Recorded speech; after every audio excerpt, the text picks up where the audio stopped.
warahmatullahi wabarakatuh. Perkenalkan, nama saya Ana Sofita dengan NIM 241186206048 dari kelas 4B. Pada video kali ini saya akan menjelaskan jawaban ujian tengah semester pada mata kuliah evaluasi pembelajaran. Soal pertama mengenai pengertian tes dan aspek perencanaan tes. Tes merupakan alat atau prosedur yang digunakan untuk mengukur keterampilan, pengetahuan, sikap, atau keterampilan seseorang melalui sekumpulan pertanyaan atau tugas yang harus dikerjakan. Dalam merencanakan tes, terdapat beberapa aspek penting, yaitu menentukan tujuan tes. Artinya, menentukan apakah tes ini untuk seleksi, atau penempatan diagnosis, atau formatif sumatif hasil belajar.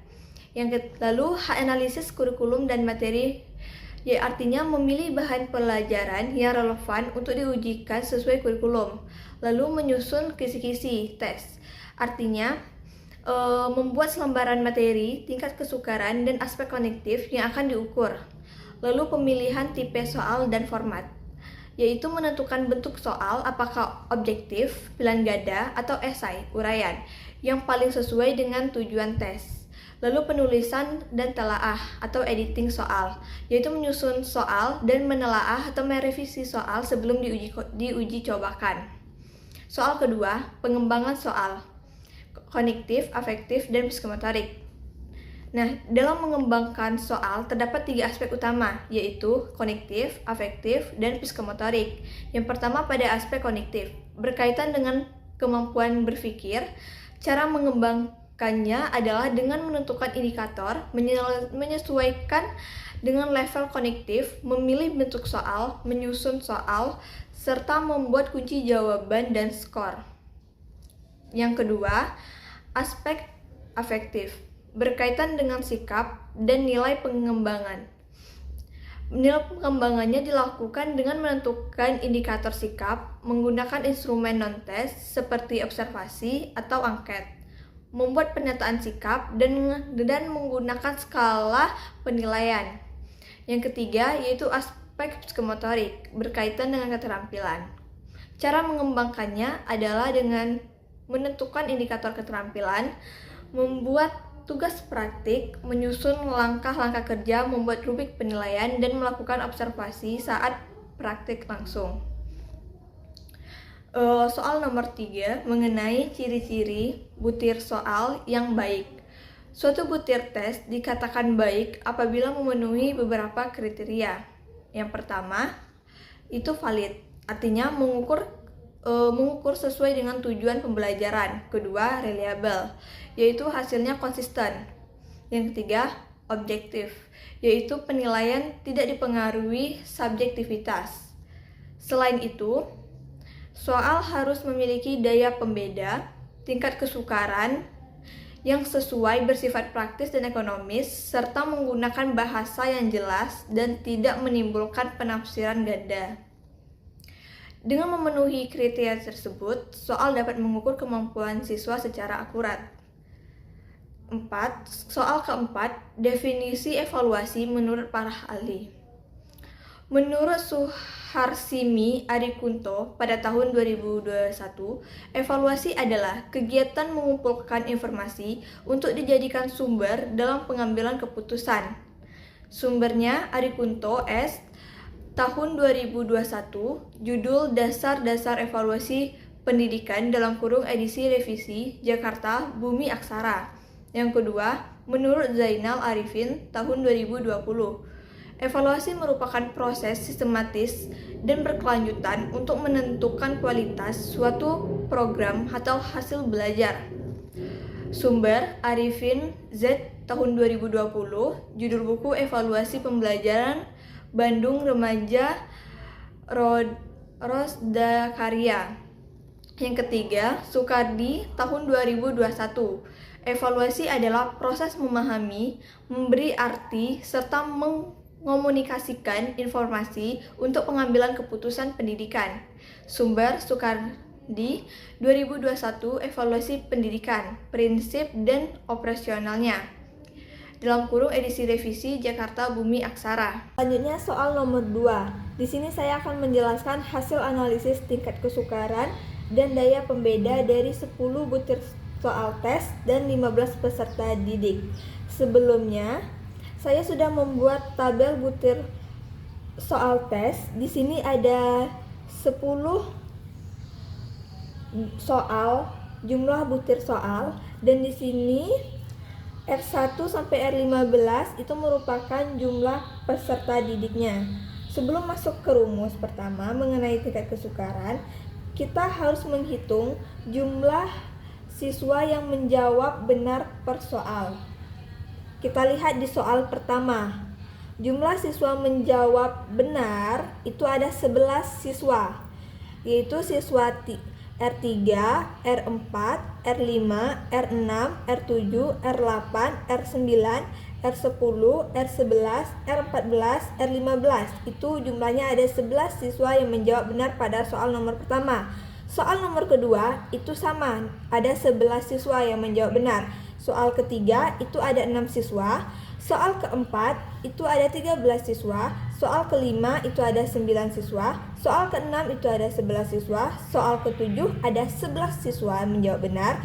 Soal ke-8 itu ada 11 siswa. Soal 9 itu ada 10. Dan soal yang nomor 10 itu ada 8 siswa yang menjawab benar. Selanjutnya, kita menghitung tingkat kesukaran. Dihitung menggunakan rumus P sama dengan B per N, di mana P ini merupakan indeks kesukaran, B ini merupakan siswa yang menjawab benar, N ini merupakan jumlah seluruh siswa. Kita masuk ke soal yang pertama, kita uji yang pertama. Karena seluruh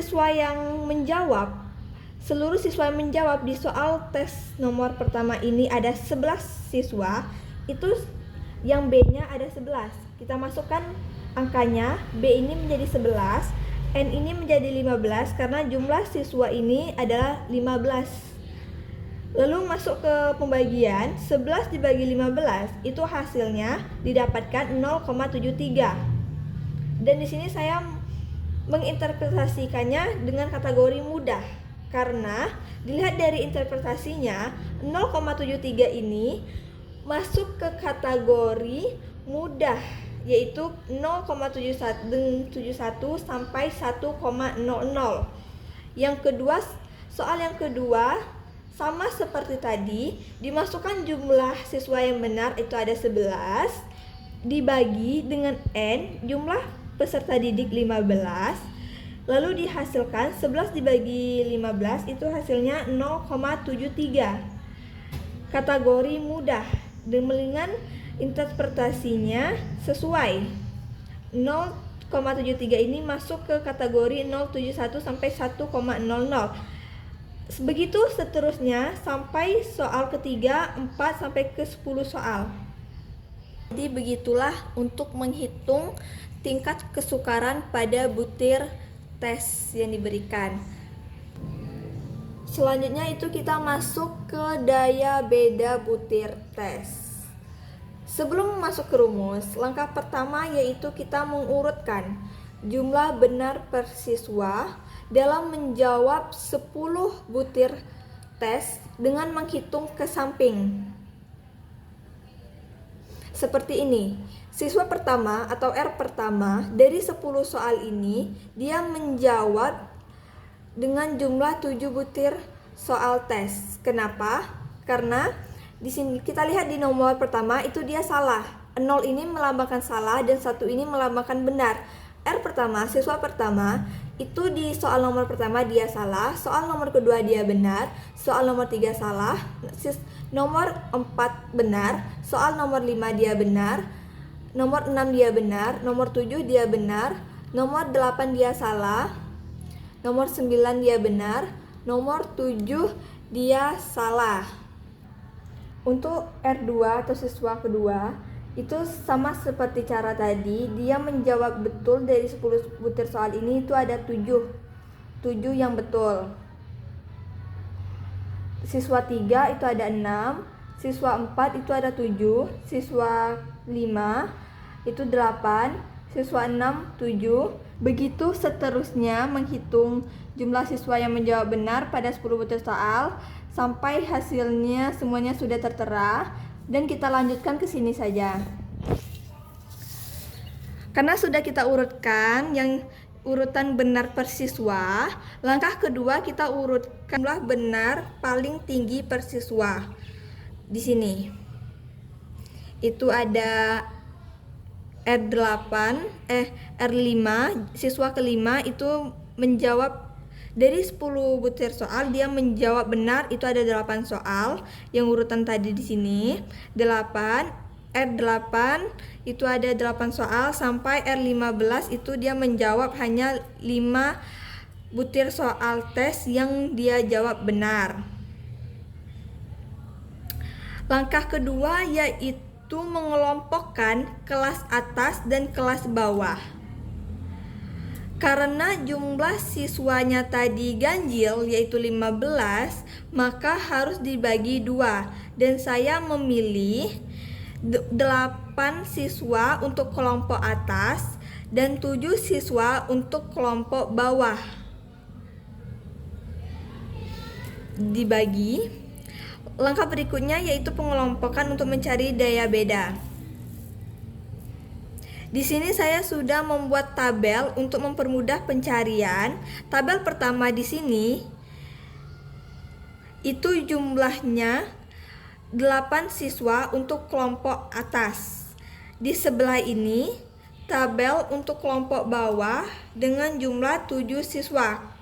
Karena 15 dibagi 2 tadi, ada yang 8 dan ada yang 7. Karena tabelnya sudah ada, kita fokus untuk mencari daya beda pada soal nomor 2, di mana ada R atau siswa kelima, R5 atau siswa kelima, 8, 1, 2, sampai 11.